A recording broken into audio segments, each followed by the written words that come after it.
Slate குச்சி கடன் வாங்கலாம், ஸ்லேட்டில் பேர் எழுதி பார்க்கலாம். கொட்டு வச்ச வாத்தியாரை தொட்டு வணங்கலாம்.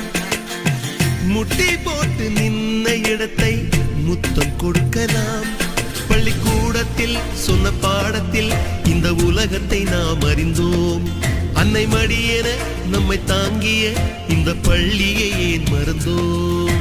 மீண்டும் பள்ளிக்கு போகலாம், நம்மை நாம் அங்கே தேடலாம்.